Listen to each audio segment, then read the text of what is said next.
नमस्कार. कल्पतरू ऑफिशियलमध्ये तुमचं सर्वांचं हार्दिक स्वागत आहे. आज वेगवेगळ्या विविध स्पर्धांच्या माध्यमातून आपण विद्यार्थ्यांमध्ये कलागुणांना वाव देणारी एक स्पर्धा आयोजित केलेली आहे. या स्पर्धामध्ये आपली आजची 5वी स्पर्धा आहे, वक्तृत्व स्पर्धा.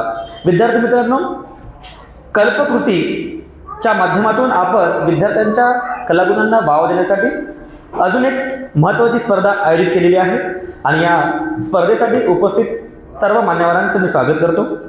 त्याचबरोबर या स्पर्धेचं संचालन मी करतोय, निशांत चव्हाण.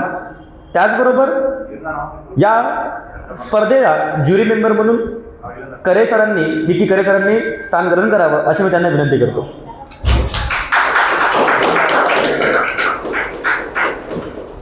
त्याचबरोबर आपल्या कल्पतरूचे उपसंचालक विकी करे सरांसोबत राहुल कोल्हे सर यांनी आपलं स्थान ग्रहण करावं अशी मी त्यांना विनंती करतो.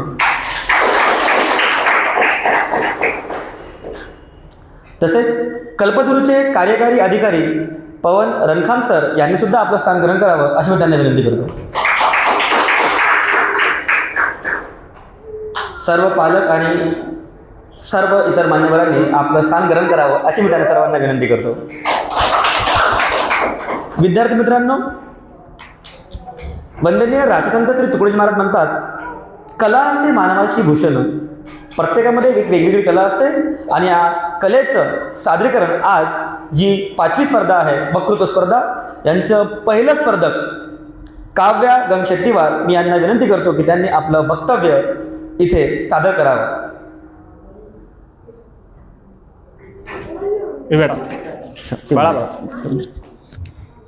कोणासोबत हे माईक लावा.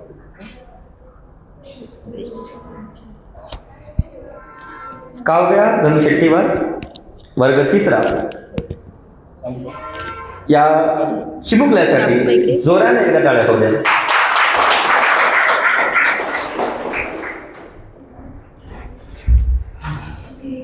नमस्ते. या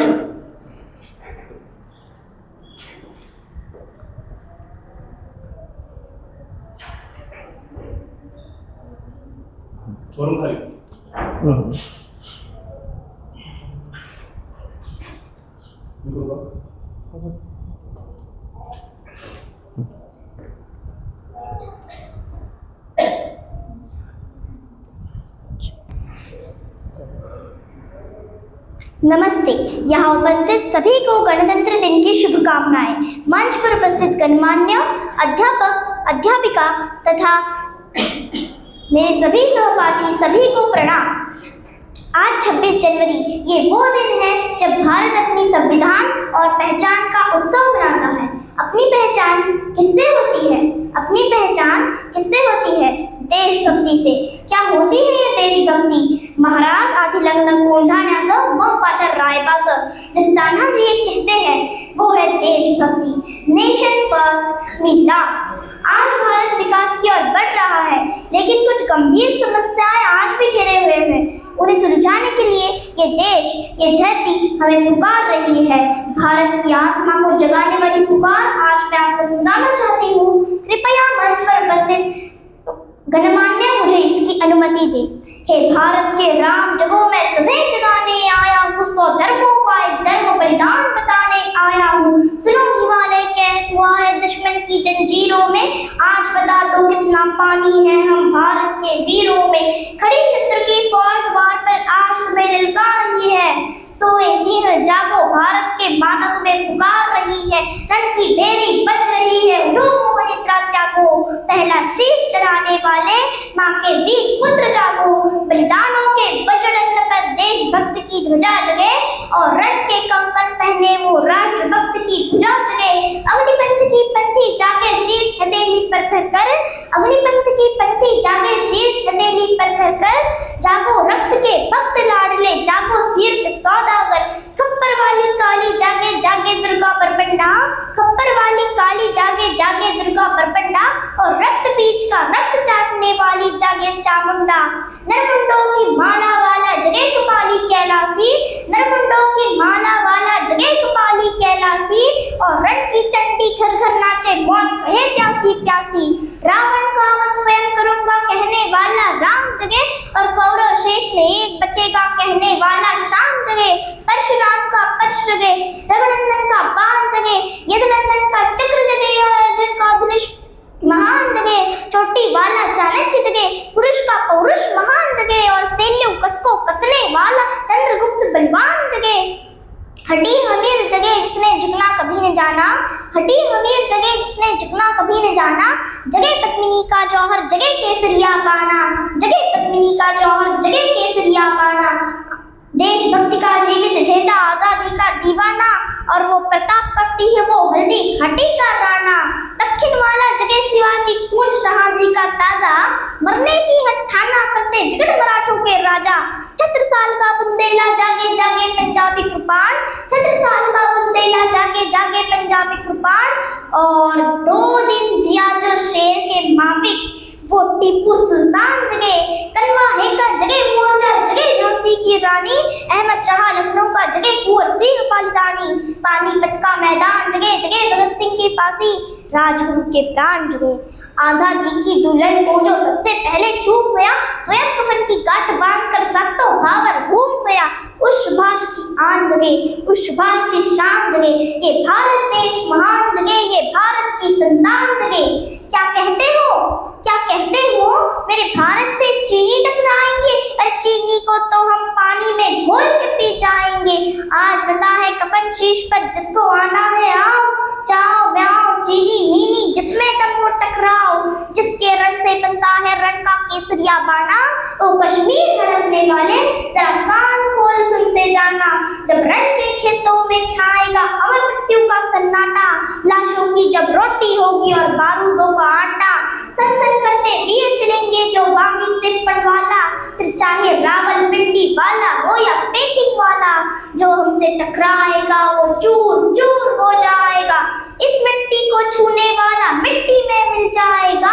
मैं घर घर में इनकलाब की आग लगाने आया हूँ, हाँ हाँ मैं घर घर में इनकलाब की आग लगाने आया हूँ। हे भारत के राम जगो मैं तुम्हें जगाने आया हूँ, मैं तुम्हें जगाने आया हूँ। धन्यवाद।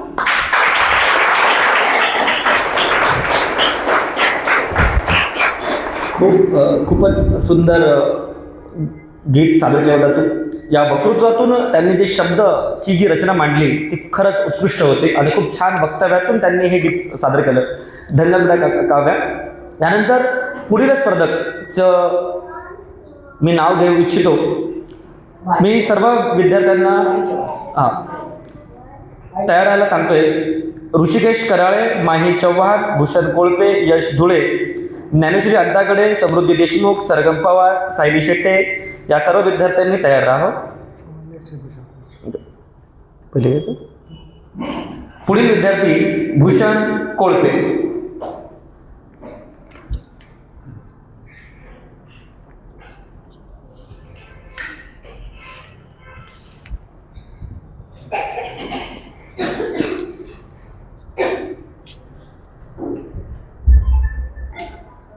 माझं नाव आहे भूषण कोळपे।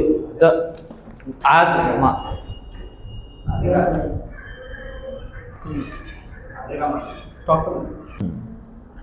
माझं नाव आहे भूषण कोळपे। आदरणीय गुरुजन वर्ग व माझ्या देश बांधवांनो, आज मी आपल्यासमोर भ्रष्टाचार या विषयावर बोलणार आहे। हा विषय इतका महत्त्वपूर्ण आहे की यामुळे अनेक व्यक्तींचे आयुष्य बर्बाद झाले आहे। इथं बसलेल्या खूप व्यक्तींपैकी अनेक जण म्हणल्यापेक्षा सर्वजण हे भ्रष्टाचाराने ग्रासलेले आहे। भ्रष्टाचार ही एक अशी समस्या आहे ज्यामुळे आपला हा देश बर्बाद होत आहे।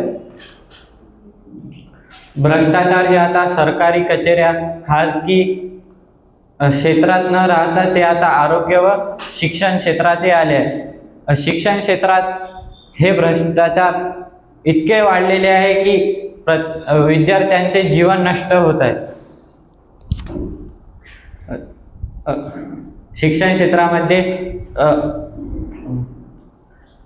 जर एखाद्या शिक्षकाची भरतीच्या वेळेस लाच देऊन किंवा ओळखीने पात्र नसतानाही जागा मिळवणे, महाविद्यालयांमध्ये गुणवत्ता नसतानाही लाच देऊन जागा मिळवणे, अशा अनेक कारण आहेत. त्याचबरोबर आरोग्य क्षेत्रामध्ये हा तर खूपच आहे, ज्यामुळे लोकांचे जीवन धोक्यात येत आहे. जीवन धोक्यात त्या सरकारी दवाखान्यांमध्ये डॉक्टर हे लोकांना खाजगी रुग्णालयात जाण्यासाठी प्रवृत्त करत आहे किंवा खाजगी दवाखान्यात जाण्यासाठी प्रवृत्त करत आहे. त्याचबरोबर जी सेवा इथे मिळत आहे त्यासाठी लाच मागत आहे. थँक्यू.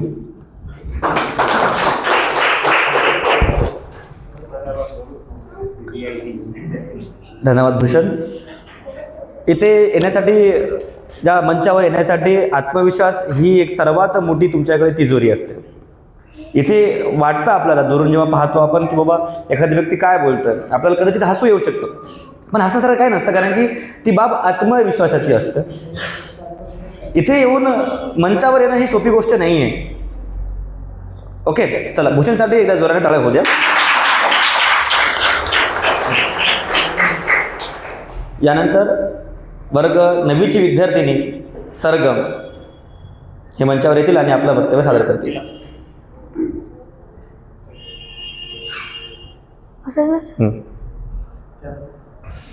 बरोबर. हो हो बरोबर. हम अपनी जान के दुश्मन को अपनी जान कहते हैं, हम अपनी जान के दुश्मन को अपनी जान कहते हैं. मोहब्बत की इसी मिट्टी को हिंदुस्तान कहते हैं, मोहब्बत की इसी मिट्टी को हिंदुस्तान कहते हैं. जो आंखों में दिखाई दे उसे कहते हैं खामोशी, जो आंखों में दिखाई दे उसे कहते हैं खामोशी, जो दुनिया में सुनाई दे उसे तूफान कहते हैं. जो ये दीवार का सुराग है साहब, जो ये दीवार का सुराग है, चाइना, अमेरिका, पाकिस्तान साजिशों का किस्सा है, मगर हम इसे अपने घर का रोशनदान कहते हैं, घर का रोशनदान कहते हैं. परम सम्माननीय निर्णायक मंडल के सदस्यों, सभा में उपस्थित सर्व मान्यवर, मैं सरगम पवार देशभक्ति और देश प्रेम के उपलक्ष्य पर अपने कुछ विचार आपके साथ साझा करना चाहूँगी. आज़ादी का असली महत्व वही समझ सकता है जो कभी गुलामी की हो. हम भाग्यशाली हैं कि हम स्वतंत्र भारत में जन्म लिए. यूँ तो आज़ादी की लौ 1857 में ही जल चुकी थी, मगर वह तूफान बन के 1947 में हमारे भारत देश को आज़ाद करवाई. प्राचीन, मध्यकालीन और वर्तमान भारत के उदाहरणों से मैं यह स्पष्ट करना चाहूँगी कि जब हमारा देश फिरंगियों के फेरे में फंस गया था, तब रंग दे बसंती चोला की एक आवाज़ से टोलों के टोले उमड़ाते थे और उनके वंदे मातरम के नारों से खून में आने वाला 5-5 डिग्री का तूफान दुश्मनों में तूफान मचा देता था. लोग मर जाते थे, मिट जाते थे, फांसी चढ़ जाते थे. वह अपनी देशभक्ति साबित कर रहे होते थे, क्योंकि यह उस वक्त की देशभक्ति की कसौटी थी. 62 और 71 के युग में अपना सुहाग गवा देने वाली औरत, जब घर के हालात यह हो जाते थे कि प्यार भी भरपूर गया, मांग का सिंदूर गया, नन्हे नन्हालों की लंगूटियाँ चली गई, मेरी बेटियों की चोटियाँ चली गई, बाप की कमाई गई, बेटे की पढ़ाई गई, ऐसा एक विस्फोट हुआ, पता ही चला नहीं कि जिस्म की कई बोटियाँ चली गई, जिस्म की कई बोटियाँ चली गई. और आपके लिए तो एक वीर ही मरा है साहब, मेरे घर की तो रोटियाँ ही चली गई, मेरे घर की तो रोटियाँ ही चली गई. ऐसे हालात हो जाने के बावजूद भी एक माँ अपने बेटे को सरहद पर दुश्मन की धज्जा उड़ाने के भेज देती थी और पत्र लिखा करती थी कि अम्मा ने खत लिखा है बड़े ही चाव से, बेटा मेरे ना घबराना, 1 इंच भी पीछे ना हटना, चाहे इंच कट जाना, चाहे इंच कट जाना. ऐसा सारा परिवार अपनी देशभक्ति साबित कर रहा होता था. लेकिन आज फेसबुक और इंस्टा को 2 रंग में रंगना ही देशभक्ति नहीं है.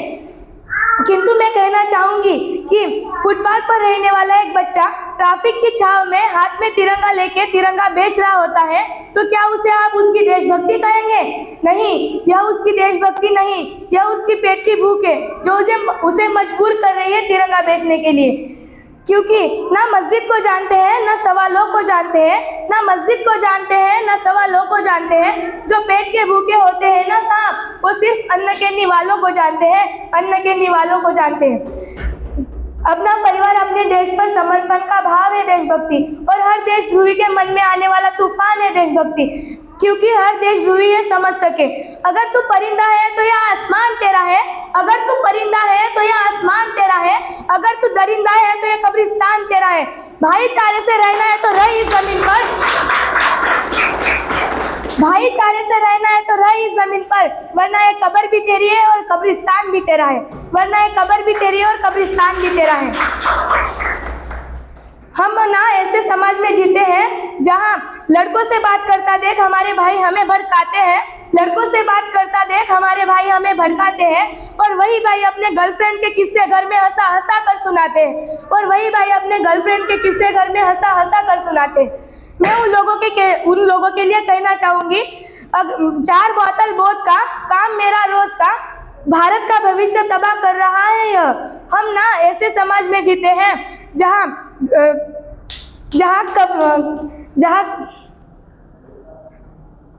मजदूर को मजदूर समझो मजबूर नहीं, मजदूर को मजदूर समझो मजबूर नहीं, गरीब को काम दो दान नहीं, अगर दान देने की अचूक है तो रक्त दान दो, और मरने के बाद अंग दान दो, किसी मरते हुए को जीवन दान दो। यही सच्ची देशभक्ति है और यही सच्ची देश प्रेम है। ना सरकार मेरी है ना ही ये रब मेरा है, ना ही ये सरकार मेरी है ना ही ये रब मेरा है, बस इतनी सी बात का गुरु है मुझे कि मैं भारत की बेटी हूँ और ये भारत मेरा है, कि मैं भारत की बेटी हूँ और ये भारत मेरा है। जय हिंद, जय भारत।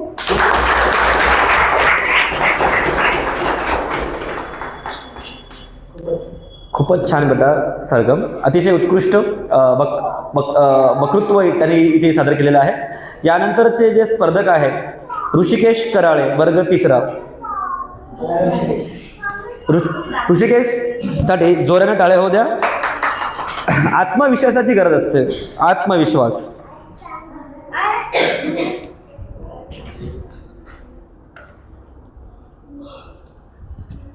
ऑल द बेस्ट बेटा तुला। Okay, good morning.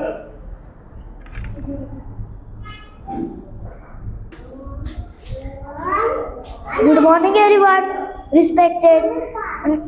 Good morning.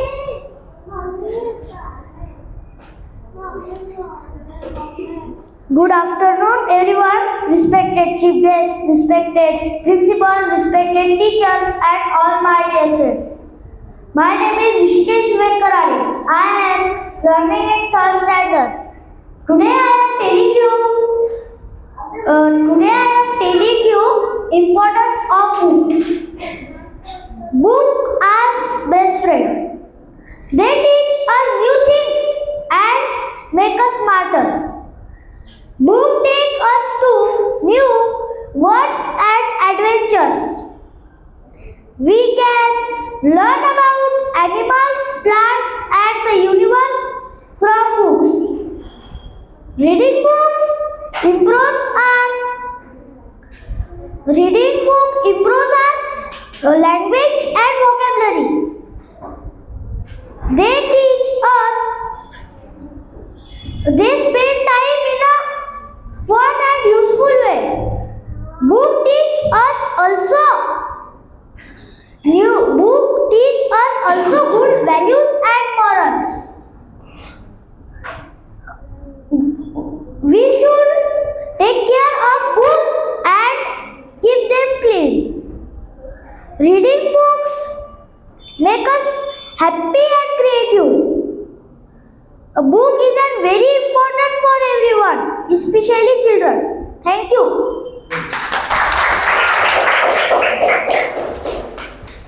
मी जेव्हा 3रीत होतो तेव्हा मला फक्त ए फॉर अडाणी माहीत होतं आणि बी फॉर बदमाश पिगोना माहीत होतं, आणि त्यानं इंग्लिशमध्ये इथे एवढं छान वक्तृत्व केलं। धन्यवाद बेटा ऋषिकेश, थँक्यू सो मच। पुढील स्पर्धक आहे यश धुळे। यश धुळे।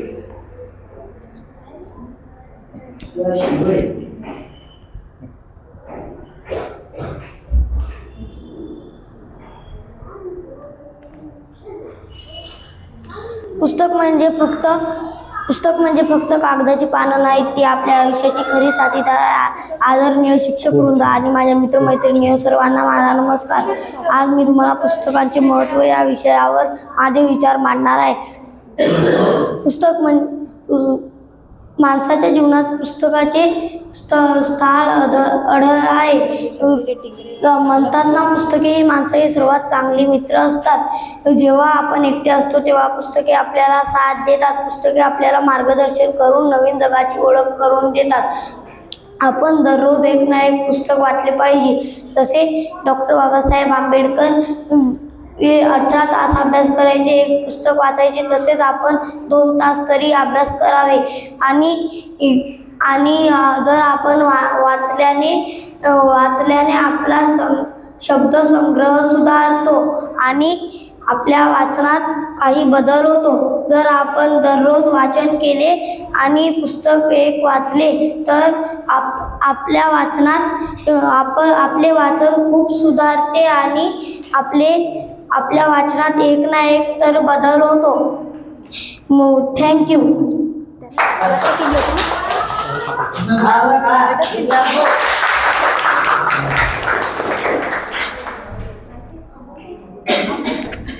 खूप छान बेटा यश. यानंतरचे जे स्पर्धक आहे वर्ग 7वी समृद्धी देशमुख.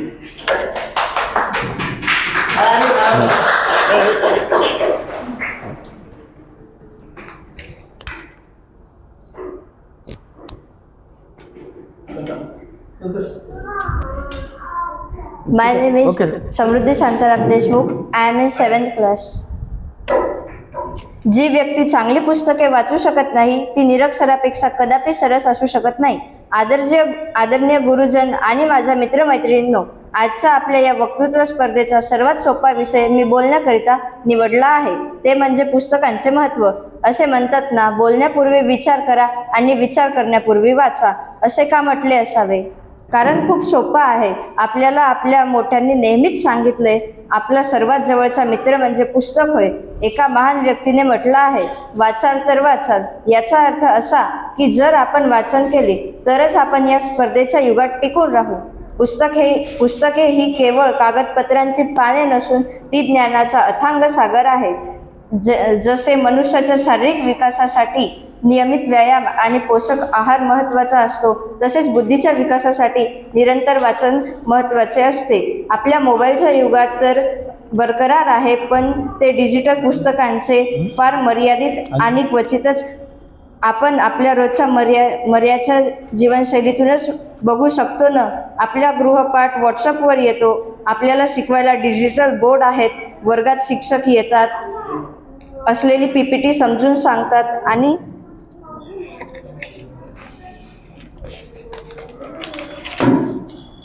जातात. आपण हे सर्व समजून घेतो आणि वहीत उतरून घेण्याऐवजी सर हे फोटो सेंड करा पण व्हॉट्सअपला असं म्हणतो. जग आधुनिकीकरणाकडे पाऊल टाकत आहे, जो की आपल्या प्रगतीचा भाग आहे. पण काही गोष्टी ज्या लुप्त होत आहेत त्या खरंच जपायला हव्या. जसे की पुस्तके. छापील बरं का? नाहीतर तुम्ही म्हणाल आम्ही तर गुगल खिशातच घेऊन फिरतो. आज आपण स्वतःला प्रश्न केला पाहिजे, आपण या बालावस्थेत आहोत. हे वय आपलं खेळणं, शिकणं, धिंगाणा करण्याचे आहे. महत्त्वाचं म्हणजे परिकथा वाचणे, कात्रण काढणे, मजेशीर कोडे सोडवण्याचे आहे. हे सर्व आपण करतच नाही, कारण ते राहिलंच नाही. पुस्तके केवळ पसारा म्हणून नाही तर ज्ञानवृद्धीचा मार्ग आहेत. जगातले आणि जगाबाहेरचे ज्ञान आपल्याला पुस्तकांमधून प्राप्त होते. उदाहरणार्थ आपले कोर्सबुक आणि अवांतर वाचनाची पुस्तके, जसे की अग्निपंख, राधेय, फकीरा, श्रीमान योगी. अशा वाचनाने कल्पनाशक्ती वाढते. आपण जेव्हा एखादी गोष्ट वाचतो तेव्हा ती मनातल्या मनात आपण जगत असतो. Power of imagination. त्यामुळे विचार करण्याची क्षमता वाढते. आणि महत्त्वाचे म्हणजे माझ्या मते तो एक स्पर्शच. न चौरहार्य न च राचहार्य न च भातृभाज्य विद्याधनम सर्व धनप्रधानम. यावरूनच असे लक्षात येते की व्यक्तीची सर्वात मोठी आणि मौल्यवान संपत्ती म्हणजे विद्या आहे आणि ती मिळवण्याचे साधन पुस्तके आहेत.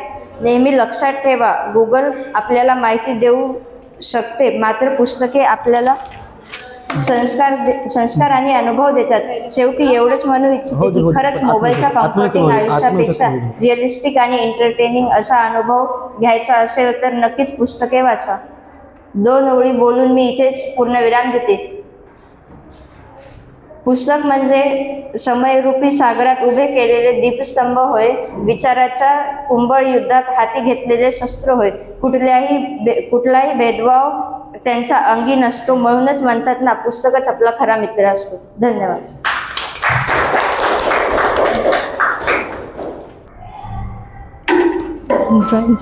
खूप छान सादरीकरण केलं बेटा समृद्धी. त्यानंतर वर्ग 9वीची विद्यार्थिनी ज्ञानेश्वरी अंताकडे आपलं वक्तृत्व सादर करतील. ज्ञानेश्वरी अंताकडे वर्ग 9वा.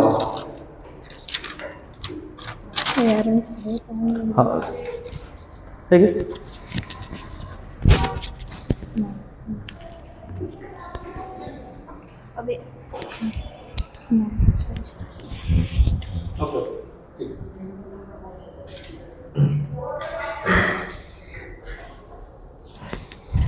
कोवळ्या कळ्यामध्ये लपले ज्ञानेश्वर रवींद्र छत्रपती.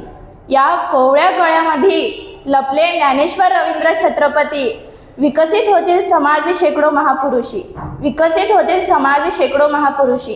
परमपूजनीय माता सरस्वती आणि आजच्या या कार्यक्रमाला उपस्थित शिक्षक वृंद आणि मित्रमैत्रिणींनो, आज मी आपल्यासमोर देश घडवण्यासाठी युवकांची जबाबदारी या महत्त्वाच्या विषयावर माझे विचार मांडणार आहे. मित्रांनो, देशाचे भविष्य जर कुणाच्या हाती असेल तर ते फक्त म्हणजे युवक.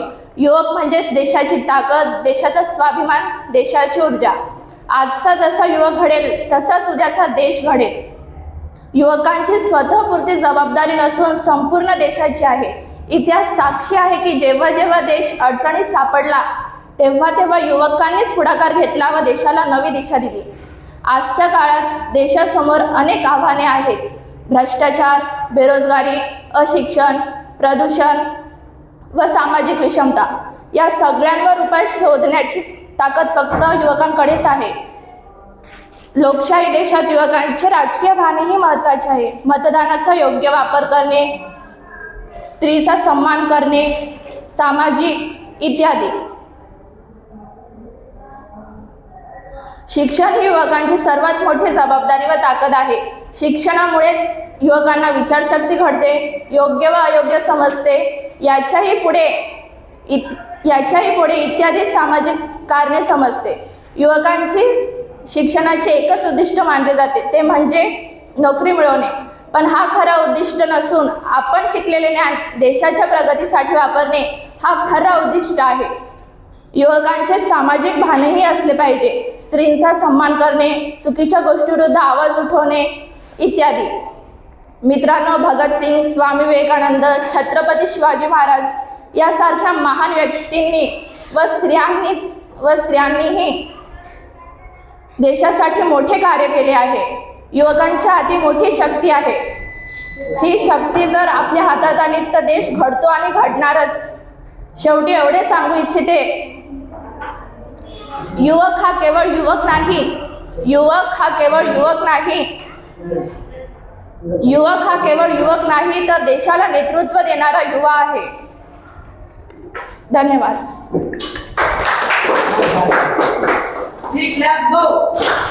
खूप छान बेटा. त्यानंतर शेवटचे स्पर्धक सायली शेटे वर्ग 9वा.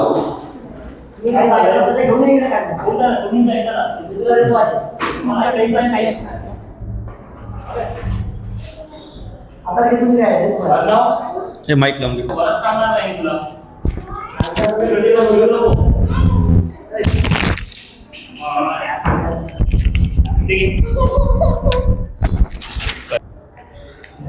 पुस्तकांच्या पानात रील्सची दुनिया सजली, अभ्यासाच्या टेबलवर सोशल मीडियाची माया पसरली. पुस्तकांच्या पानात रील्सची दुनिया सजली, अभ्यासाच्या टेबलवर सोशल मीडियाची माया पसरली. स्वप्ने मोठी आहेत पण लाईक्सच्या नादात ध्येय हरवत चाललंय. स्वप्ने तर खूप मोठी आहेत पण लाईक्सच्या नादात ध्येय हरवत चाललंय. आजचं हे अनमोल विद्यार्थी जीवन मोबाईलच्या स्क्रीनमध्ये अडकत चाललंय. आजचं हे अनमोल विद्यार्थी जीवन मोबाईलच्या स्क्रीनमध्ये अडकत चाललंय. नमस्कार विद्यार्थी मित्रांनो व व्यासपीठावर उपस्थित मान्यवर सर्वांना माझा नमस्कार. मी सायली आज तुम्हाला सोशल मीडियाचा विद्यार्थ्यांवर होणारा परिणाम व आजचा युवक याविषयी थोडक्यात बोलणार आहे. तरी तुम्ही सर्वांनी माझं बोलणं ऐकून घ्यावं अशी नम्र विनंती. सोशल मीडिया हा सर्वात घातक असं म्हणण्याऐवजी प्रत्येक नाणं हे दोन बाजूला असतं. नाण्याला दोन बाजू असतात. जेवढं सोशल मीडियाचे चांगले परिणाम दिसून येतात तेवढेच वाईट देखील दिसून येतात. परंतु आपल्या बुद्धीला जेवढं चांगलं स्वीकारण्यामध्ये इंटरेस्ट नसतो तेवढंच वाईट स्वीकारण्यामध्ये तेवढेच निगेटिव्ह गोष्टीकडे आपला माइंड खूप वळलेला असतो. म्हणजेच सोशल मीडिया हा शब्द कानावर पडतात आपल्या डोळ्यासमोर विविध चित्रे उभी राहतात. 1760 अफवा फैलवणारा तो व्हॉट्सअप, कित्येक फेक अकाउंट्स असलेलं तो फेसबुक, जसं की तासाभरात भेटतच आपल्याला 2 ग्राम सोनं असे हलके करतो आपण ते इंस्टाग्रामवर म्हणा. ज्याशिवाय दिवसाची सुरुवातच करत नाही असलं ते स्नॅपचॅट ज्याच्याशिवाय आयुष्याचा टायर पंक्चर ट्यूब झाल्यासारखं वाटतं असलं ते यूट्यूब. हे सर्व असते सोशल मीडियाची माध्यमे. या सर्वांना सोशल मीडियाची माध्यमे न म्हणता विद्यार्थ्यांनी आपला श्वास त्यात अडकून ठेवलाय की साधने म्हणणे बेटर राहील. विद्यार्थ्यांनी आपला श्वास या सर्व ॲप्समध्ये अडकून ठेवलाय. इंस्टाग्राम, स्नॅपचॅट, फेसबुक हे ॲप्स ओपन केल्याशिवाय त्यांच्या दिवसाची सुरुवातच होत नाही. त्यामुळे सोशल मीडियाचा परिणाम हा विद्यार्थ्यांवर खूप जास्त प्रमाणात होत चाललाय. सोशल मीडिया हे जेवढं पॉझिटिव्ह आहे तेवढंच निगेटिव्ह देखील आहे. म्हणजे सोशल मीडियाला आता आपण इंस्टाग्राम, स्नॅपचॅट यासारख्या ॲप्स ओपन करणे, त्यावर आपले अकाउंट्स करणे, जेवढं आपलं वयही नाही तरी आपण त्याच्यावर अकाउंट्स खोलतो. रील्स स्क्रॉलिंग करणं, लाईक्स कमेंट, शेअर्स, मुलींच्या रील्सवरती कमेंट्स मारणं वगैरे वगैरे हे सर्व आजच्या युवक पिढीचं दैनंदिन क्रमच सुरू म्हणता येईल. आजची युवक पिढी ही जास्तीत जास्त सोशल मीडियाचा सदुपयोग करण्याऐवजी दुरुपयोगच जास्त करत आहे. सोशल मीडिया हा नकारात्मकतेशी फार संबंधित युवक पिढी त्याचा उपयोग करत आहे.